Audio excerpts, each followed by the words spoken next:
Hillbrow, the inner city of Johannesburg, South Africa, is home to thousands of people from all over the African continent.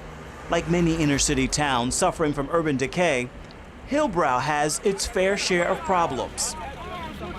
You hear of crime and prostitution, and there's also a lot of bad activities like drugs, alcohol abuse. You go into Hillbrow, it is some of the highest crime-ridden place in the country. You go into some of these buildings, you don't feel safe. Nigel Branken and Salim Chakumika are two men with a heart for the poor in the city center. Their aim is to bring God's light to people living in darkness. But it all starts by looking at the problem with new eyes. Once people start to touch the poor and interact with the poor, the statistics become real. The problem becomes real. Salim works closely with a few mission organizations in the city. With their help, he's brought the good news of Jesus Christ to people living right on his doorstep. It has helped me so much to realize that it's very important to identify with them and also share with them the love of the gospel of Jesus, not only by the word, but also through their physical needs. Nigel started working for an NGO focusing on children in trouble with the law and the conditions they faced in prison. He also began establishing a program called Restorative Justice, which brought victims and offenders together, seeking forgiveness, accountability, and restitution. There's a pattern for how to tackle crime and justice in Scripture.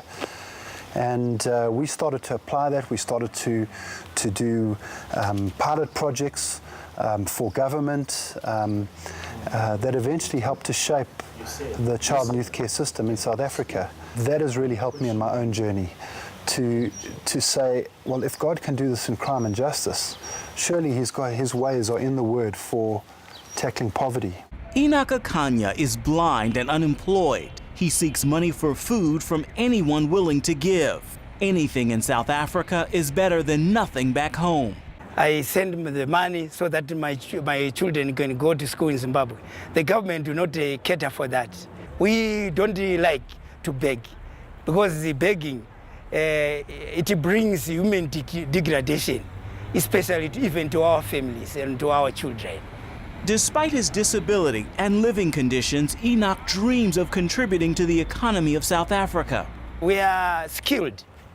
We have got some of the teachers who are blind from Zimbabwe. We have got some of the musicians from Zimbabwe.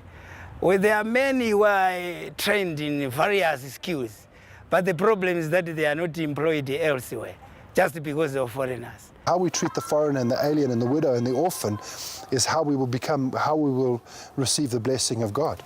And as we start to treat them with dignity and respect, and we start to honor them, we're going to start to see the blessing of God flowing into our nation. And it was that same gospel that brought Nigel across Enoch's path, a path that has taken him into Enoch's world, and a building not many would venture into.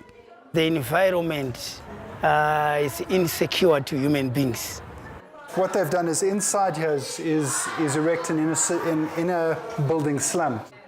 No sanitation, with a pungent smell of paraffin wherever you go. Enoch lives in one of these units with his wife and 3 other family members. Meals are cooked on paraffin stoves, and water is collected from one of the washer rooms. This is the world he's come home to every night. So there's about 650 people in total staying in the building.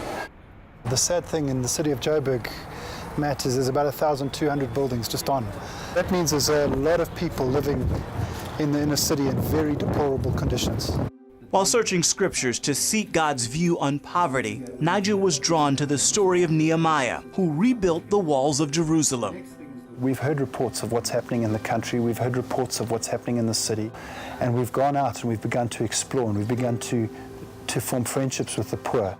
Despite living in a secure neighborhood with his wife and 5 kids, preaching the gospel of Jesus Christ and seeing lives transformed is what Nigel dreams about. He is slowly adjusting his life to live where the need is.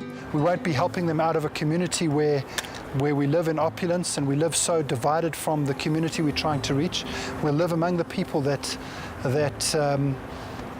really need Christ to come.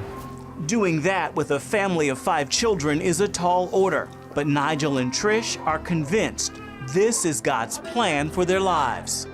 I'm willing for our kids to experience some levels of discomfort because I know that heaven is forever. And the most dangerous place we can raise children in today's society is not in the inner city amongst poverty. The most dangerous place we raise children is amongst wealth and opulence. It just teaches our kids that life is all about them. And so it becomes incredibly difficult for them to later on in life make this adjustment to realize it's not all about me. It's about God and His kingdom, and how do I live my life and lay down my life for Him? How do I follow Jesus with everything that I've got? But this is not just a Branken family journey. It is their desire that others get a heart for the poor too. It's in the context of relationship that I can help the poor, because I've now got a friend. One of my good friends is Enoch, and I've got a friendship with this guy Enoch. I've got a friendship with the guy Kenneth. I've got a friendship with a family that I've begun to help. And because they're friends of mine, I can't see them suffering the way that they're suffering. I've got to do something about it. All of us have got an individual calling, but Christianity, in its very nature, is to go and to fulfill all of what God's called us to do. So every Christian is called to evangelize. We're all called to pray for the sick.